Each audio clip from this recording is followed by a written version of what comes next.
Es mi convencimiento. Yo estoy convencido de que está surgiendo algo nuevo, está ahí ya.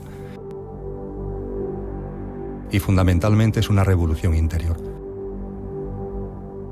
Es una forma distinta de vivir, es una forma distinta de concebir la vida y de llevarla a cabo. Y no tiene que ver con movilizaciones de masa, tiene que ver con la movilización de cada uno. Y efectivamente esa movilización de cada uno después lleva el compartir con los demás, ¿no? Pero la clave, como todas las corrientes espirituales serias nos han dicho a lo largo de la historia de la humanidad, está en ti. Ese conócete a ti mismo es la clave, y no solamente conocerte, sino ponerlo a flote, plasmarlo en la realidad, ¿no?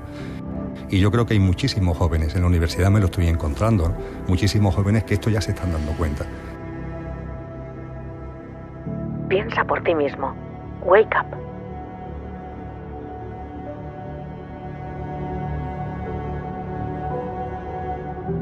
La palabra conciencia sin S, yo soy andaluz y la S se me escapa. La conciencia sin S tiene que ver, dice el diccionario, con temas morales relacionados con el bien y con el mal. Eso es la conciencia sin S. La consciencia con S es fundamentalmente el conocerte a ti mismo y conocer la realidad que te rodea. Por tanto, son cosas totalmente distintas. Cuando hablamos de conciencia estamos entrando en el ámbito de los juicios morales. Cuando hablamos de consciencia estamos hablando de algo totalmente distinto que yo diría que tiene que ver además con lo que en el argot teosófico se habla de la síntesis entre lo espiritual, lo científico y lo filosófico, entre la espiritualidad, la ciencia y la filosofía. Ahí es donde pone el dedo en la llaga la consciencia.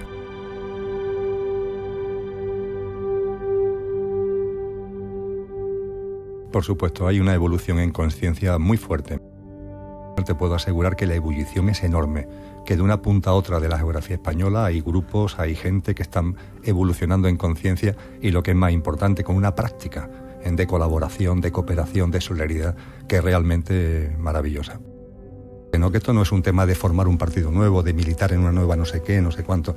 Esto tiene que ver con uno mismo y es algo muy serio, que lleva a meterte dentro, a introspeccionar en ti, a estudiar también, a entrar en contacto con todos esos grandes pensadores que nos han aportado tanto a lo largo de la historia de la humanidad, y a partir de ahí que tu paso, el tuyo, sea distinto, y a partir de ahí te irás encontrando con gente que también tiene un paso distinto, y así iremos formando entre todo algo que no se puede todavía definir, pero que desde luego no va a tener nada que ver con lo que tú o yo ahora mismo podemos vislumbrar o podemos definir basándonos en lo antiguo. Es que va a ser algo radicalmente nuevo.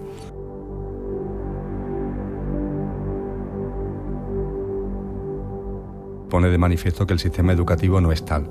La educación viene también del latín, de educare, y su definición correcta es colaborar con el otro para extraer lo mejor de sí mismo. Fíjate qué belleza, ¿no? Colaborar con el niño, con la niña, con el adolescente, con el joven, para que pueda sacar lo mejor de sí, ¿no? Eso es la educación. Realmente el sistema que tenemos, aunque tenemos docentes magníficos que hacen todo lo posible para que esto sea así, pero la realidad es que el sistema lo que persigue es no la educación, sino el formateo. No la formación ya, sino el formateo. Es decir, formatear a la gente, ¿no? Con unos sistemas de creencias que son los que el sistema necesita que la gente tenga en su cabeza para que después se puedan introducir en la sociedad, en el mercado laboral, etcétera, con las premisas, con los paradigmas que al sistema interesa. Y efectivamente de la consciencia se habla muy poco en el sistema educativo. Y las asignaturas que tienen que ver con la configuración de la consciencia, pongamos por caso la filosofía, pues han desaparecido del sistema. Incluso la forma de impartir que hay de la propia ciencia habría mucho que discutir, porque es una forma muy obsoleta donde los planes de estudio no están introduciendo las cuestiones de vanguardia que hoy día la ciencia está poniendo de manifiesto y que mira por dónde están reafirmando los postulados espirituales más antiguos que vienen desde la noche de los tiempos de la humanidad. Pero nada de esto se habla en las escuelas, en los colegios y en los institutos.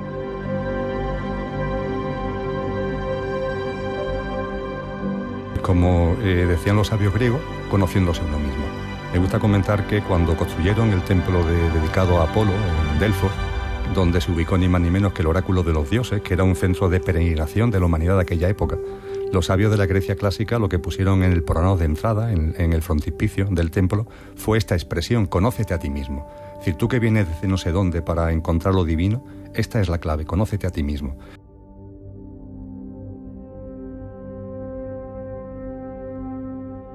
Y desde luego, cuando yo hablo de conocerse uno mismo, pongo el énfasis ahí. Conócete en todo lo que te constituye, en aquella parte de componentes que son efímeros, que son nuestros componentes físicos, mentales y emocionales desde el punto de vista de la personalidad, etcétera, y conócete en la parte imperecedera, en la parte que no muere, conócete.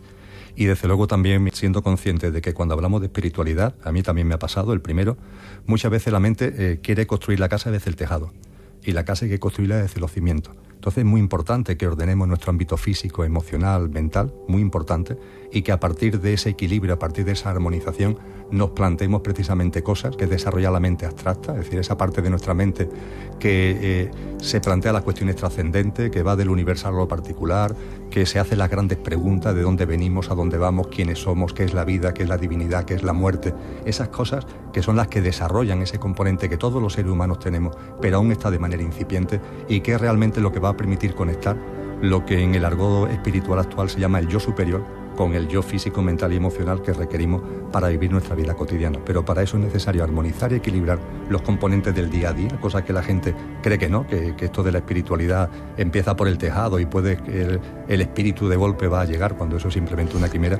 Y desde luego la mente abstracta es fundamental, que es el símil del coche y el conductor. Nosotros somos conductores y utilizamos un coche que es nuestro vehículo físico, mental y emocional para vivir la vida humana, para experienciar la vivencia humana, pero somos conductor. Que cada uno lo llame como quiere, alma, espíritu, un componente de todo, pero eso es lo que realmente somos. Entonces el conocimiento de uno mismo significa darte cuenta de que eres conductor, de que no eres el coche, y a partir de ahí que el coche esté bajo tu mando. ¿Qué es lo que sucede? Que la gente se ha olvidado de lo que es. La gente se identifica con su yo físico, mental y emocional, se identifica con los pensamientos de la mente concreta, se identifica con sus emociones, con los vaivenes emocionales, se identifica con los problemas de su cuerpo físico. Entonces, cuando tú te identificas tanto con ese personaje, con esa máscara, que olvidas lo que eres, el conocimiento de uno mismo se convierte en imposible, ¿no? Y conocerse a uno mismo significa darte cuenta de que tú eres mucho más. Y que, como leía recientemente a un gran científico contemporáneo, una cosa es la apariencia y otra cosa es la esencia. De eso se está dando cuenta la ciencia. Fíjate qué cosa más simple. Una cosa es la apariencia y otra cosa es la esencia. Pues bien, eso es precisamente conocerte uno mismo, conocer la esencia que hay en ti, no la apariencia que aparentemente eres.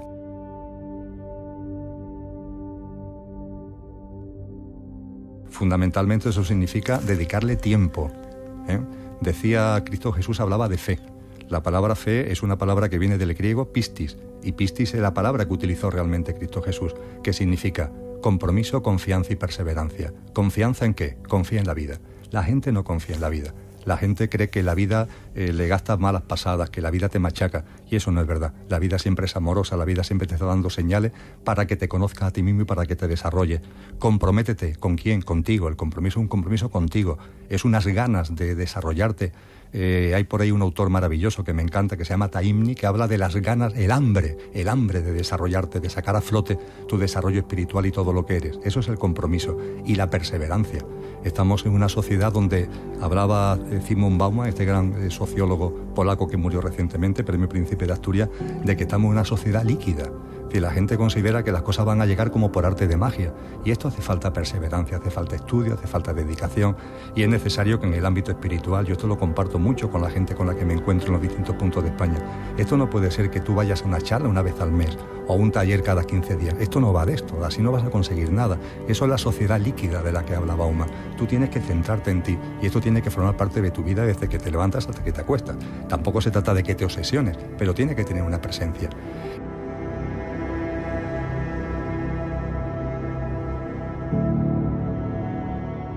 Y además, lo comentaba anteriormente y vuelvo a incidir en ello ahora, tenemos una gran ventaja, y es que ha habido antes que nosotros muchos hombres y muchas mujeres que lo han hecho, lo han escrito, lo han divulgado y lo han puesto a nuestra disposición. Bueno, pues acudamos a esas fuentes y apliquémoslo a nuestras vidas.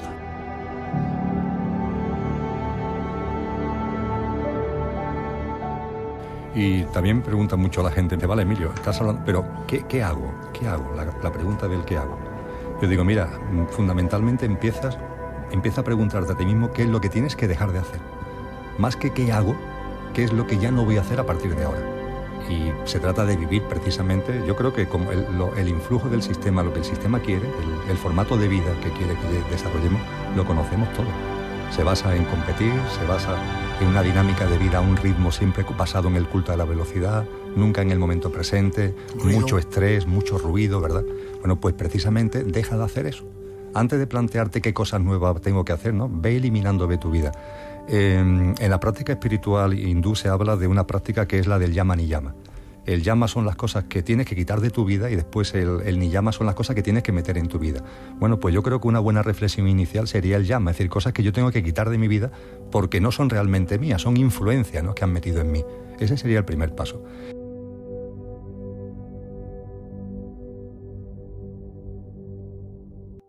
Y después hay un segundo elemento, Miguel, que creo fundamental. Hablábamos antes del aquí y ahora, ¿no?, de la importancia del aquí y ahora.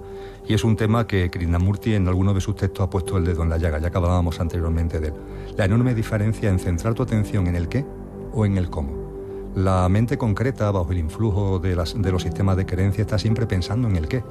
En cuanto que alguien habla contigo, ¿qué hago? ¿Qué dejo de hacer? ¿Qué pasa? ¿Qué no pasa? Siempre el qué por delante. Yo digo, cálmate, pon tu atención en el cómo. En el cómo vivo el qué. En el cómo vivo el qué.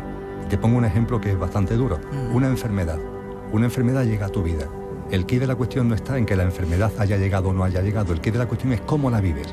¿Cómo se vive el qué? Frente a ese influjo continuo de la mente del qué, ¿qué hago el qué?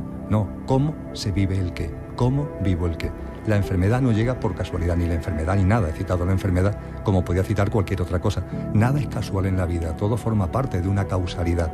Y cuando en tu vida hay algo, la reflexión profunda es ¿qué me está diciendo sobre mí mismo? ¿Qué mensaje me está dando sobre mí mismo? ¿Qué mano me está tendiendo para que me desarrolle en lo que realmente soy? Para que me conozca a mí mismo y pueda desarrollar todas mis potencialidades.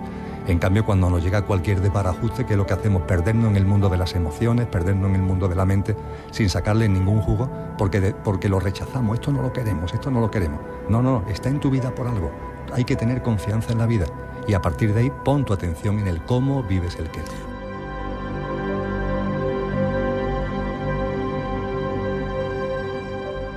A mí me gusta decir que, lo digo mucho en las charlas, confía en la vida. Date cuenta de que en la vida nada sucede por casualidad. En tu vida te estoy refiriendo a la de cada uno, también en la del mundo, pero en la tuya, que todo tiene un sentido profundo, que todo tiene un porqué y un para qué que tiene que ver contigo, que te está hablando de ti y que te está impulsando a ti, al conocimiento de ti mismo y al desarrollo de todo lo que realmente eres y está ahí como en embrión. Confía en la vida. Y la gente dice que eso es muy difícil. Digo, confía una semana en la vida, una semana. Es que una semana, confía un día, confía una hora, confía en la vida una hora. De verdad que esa confianza una hora en la vida, enfócala, vívela confiando en ella, cambia radicalmente. Es una experiencia rompedora por completo, totalmente revolucionaria. Y yo invitaría que durante una horita, de mañana, de pasado, cuando puedan, que confíen en la vida, que las cosas que les sucedan durante esa hora no crean que son cosas que vienen por casualidad, que ha pasado por... No, tienen que ver contigo y te están dando un mensaje a ti directo para que lo oigas y para que lo lleves a la práctica. Y antes que yo lo han dado muchísima gente, porque yo soy aquí un don nadie, antes que yo lo han dado muchísima gente. De hecho, todas las personas que las enciclopedias recogen y que podemos tener en la cabeza, que son los grandes pensadores, los gigantes del pensamiento y de la acción de la historia de la humanidad, lo han hecho, sin excepción.